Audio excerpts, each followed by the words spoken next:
जय श्री कृष्णा, जय श्री राधे। धर्मराज युधिष्ठिर कहने लगे कि हे भगवान, मैंने कार्तिक शुक्ल एकादशी अर्थात प्रबोधनी एकादशी का सविस्तार वर्णन सुना। अब आप कृपा करके मुझे मार्गशीर्ष माह के कृष्ण पक्ष की एकादशी के विषय में भी बतलाइए। इस एकादशी का क्या नाम है तथा इसके व्रत का क्या विधान है, इसकी विधि क्या है, इसका व्रत करने से किस फल की प्राप्ति होती है, कृपया यह सब विधान पूर्वक कहिए। तब भगवान श्री कृष्ण बोले, मार्गशीर्ष माह के कृष्ण पक्ष में आने वाली इस एकादशी को उत्पन्ना एकादशी कहा जाता है। इस व्रत को करने से शंखोद्धार तीर्थ में स्नान करके भगवान के दर्शन करने से जो फल प्राप्त होता है उसके बराबर पुण्य मिलता है। व्रत करने वाले भक्त को चोर, पाखंडी, परस्त्रीगामी, निंदक, मिथ्याभाषी तथा किसी भी प्रकार के पापी से बात नहीं करनी चाहिए। इसका महात्म्य मैं तुमसे कहता हूँ, ध्यानपूर्वक सुनो। तब युधिष्ठिर कहने लगे कि हे भगवान, आपने हजारों यज्ञ और लाख गोदान को भी एकादशी व्रत के बराबर नहीं बताया, सो यह तिथि सब तिथियों से उत्तम कैसे हुई, कृपा करके बताइए। भगवान कहने लगे, हे युधिष्ठिर, सतयुग में एक महाभयंकर दैत्य हुआ था। उसका नाम मूर था। उस दैत्य ने इंद्र आदि देवताओं पर विजय प्राप्त कर उन्हें उनके पद से च्युत कर दिया। तब देवेंद्र ने शंकर भगवान से प्रार्थना की, हे कैलाशपति, हम सब देवता मूर दैत्य के अत्याचारों से दुखी होकर मृत्यु लोक में अपना जीवन व्यतीत कर रहे हैं। राक्षसों के भय से हम बहुत दुख और कष्ट भोग रहे हैं।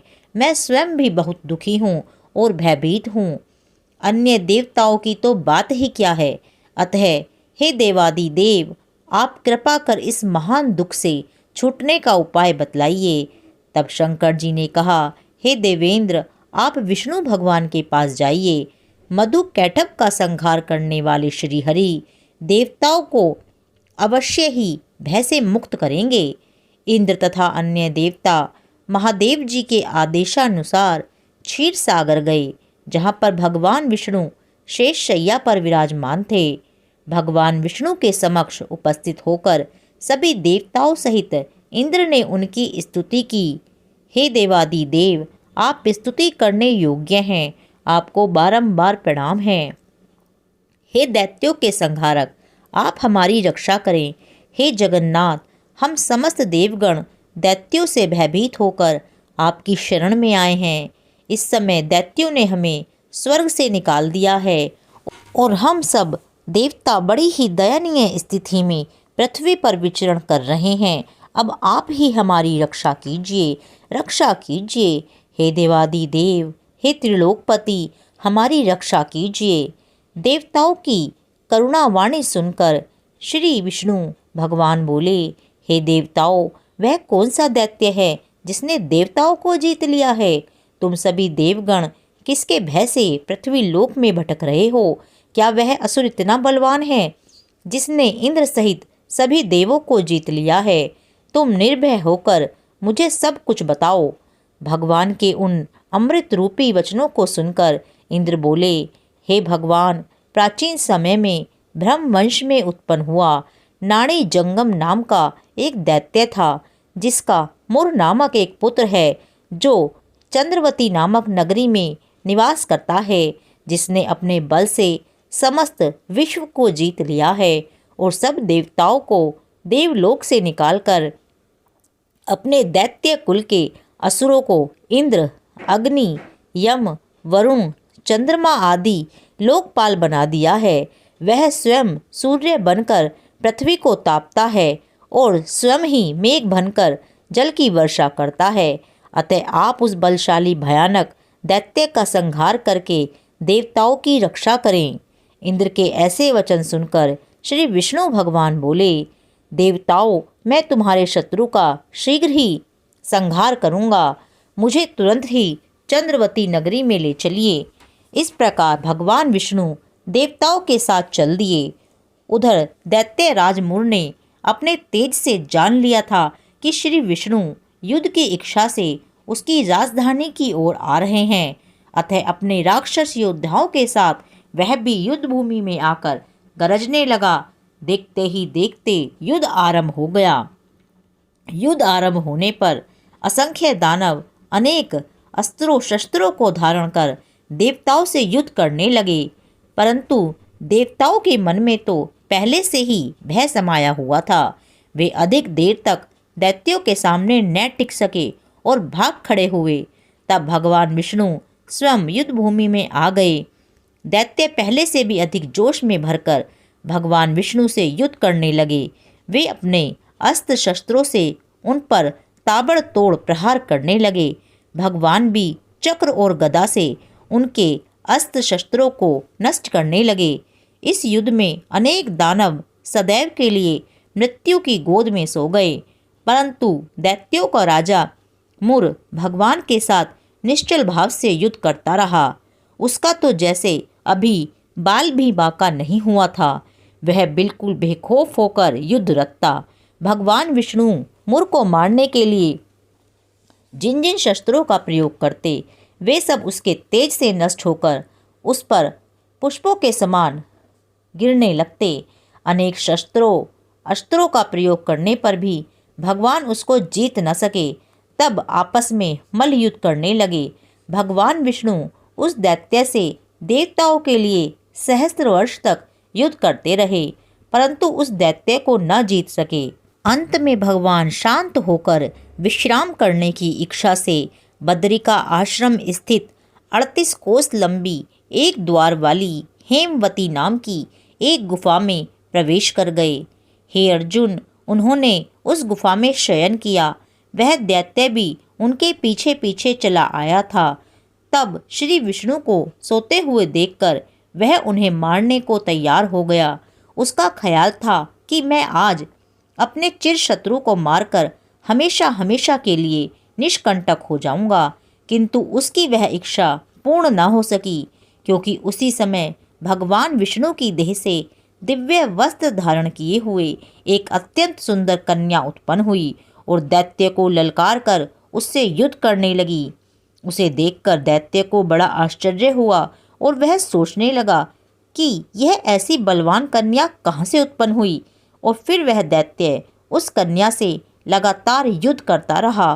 कुछ समय बीतने पर उस कन्या ने क्रोध में आकर उस दैत्य के अस्त्रों शस्त्रों के टुकड़े टुकड़े कर दिए, उसका रथ तोड़ डाला। तब तो उस दैत्य को बड़ा ही क्रोध आया और सारी मर्यादाएं भंग करके वह उससे मल्ल युद्ध करने लगा। उस कन्या ने उसको धक्का मारकर मूर्छित कर दिया और उसकी मूर्छा टूटने से पूर्व ही उसका सिर काटकर धड़ से अलग कर दिया। सिर कटते ही वह दैत्य पृथ्वी पर गिरकर मृत्यु को प्राप्त हुआ। बचे कुछे असुर उसका ऐसा दुखद अंत देखकर भयभीत होकर पाताल लोक को चले गए। जब विष्णु भगवान की निद्रा टूटी तो उस दैत्य को मरा देखकर उन्हें अत्यंत आश्चर्य हुआ और वे सोचने लगे कि इस महाबली दैत्य को किसने मारा। तब वह कन्या भगवान के सम्मुख हाथ जोड़कर बोली, हे प्रभु, यह दैत्य आपको मारने को उद्यत था। तब मैंने आपके शरीर से उत्पन्न होकर इसका वध किया है। इस पर भगवान बोले, हे कन्या, तूने इसको मारा है, अतः मैं तुझसे अत्यंत प्रसन्न हूँ। इसे मारकर तूने तीनों लोकों के देवताओं को सुखी किया है, इसलिए तू अपनी इच्छानुसार वरदान मांग, मैं तेरी हर इच्छा को पूर्ण करूँगा। कन्या बोली, हे जगदीश्वर, मुझे यह वरदान दीजिए कि जो भी प्राणी या देव मेरा व्रत करे उसके समस्त पाप नष्ट हो जाएं और अंत में उसे स्वर्गलोक की प्राप्ति हो। मेरे व्रत का आधा फल रात्रि को मिले और उसका आधा फल एक समय भोजन करने वाले को मिले। जो श्रद्धालु भक्तिपूर्वक मेरे व्रत को करें वे निश्चय ही विष्णु लोक को प्राप्त करें। जो मनुष्य मेरे दिन तथा रात्रि को एक बार भोजन करे वह धन धान्य से भरपूर रहे। कृपा करके मुझे ऐसा वरदान दीजिए। भगवान विष्णु बोले, हे कल्याणी, ऐसा ही होगा। मेरे और तेरे भक्त एक ही होंगे और अंत में संसार में प्रसिद्धि को प्राप्त होकर मेरे लोक को प्राप्त करेंगे। हे कन्या, तू एकादशी को पैदा हुई है, इसीलिए तेरा नाम भी एकादशी हुआ, और क्योंकि तू मेरे अंश से उत्पन्न हुई है, इसीलिए संसार में तुझे उत्पन्ना एकादशी के नाम से जाना जाएगा। तथा जो मनुष्य इस दिन व्रत करेंगे उनके समस्त पाप जड़ से नष्ट हो जाएंगे और अंत में वे मुक्ति को प्राप्त करेंगे। तू मेरे लिए अब तीज, अष्टमी, नवमी और 14 से भी अधिक प्रिय है। मेरे व्रत का फल सब तीर्थों के फल से भी महान होगा, यह मेरा स्पष्ट कथन है। ऐसा कहकर भगवान उसी स्थान पर अंतर्ध्यान हो गए। एकादशी भी भगवान के उत्तम वचनों को सुनकर अत्यंत प्रसन्न हुई।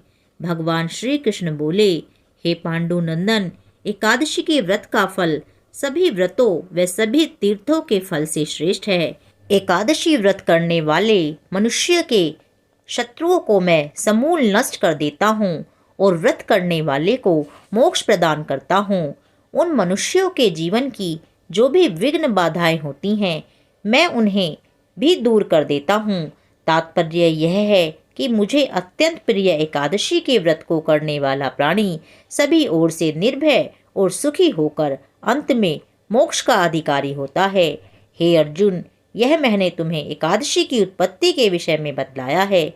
एकादशी व्रत समस्त पापों को नष्ट करने और सिद्धि को देने वाला है। उत्तम मनुष्य को दोनों पक्षों की एकादशियों को समान समझना चाहिए, उनमें भेदभाव नहीं करना चाहिए। जो मनुष्य एकादशी महात्म्य का श्रवण व पठन करेंगे वे अश्वमेध यज्ञ के समान फल प्राप्त करेंगे। यह मेरा सत्य वचन है, इसमें किसी भी प्रकार का संशय नहीं है। कथा पूर्ण। जय श्री कृष्णा, जय श्री राधे।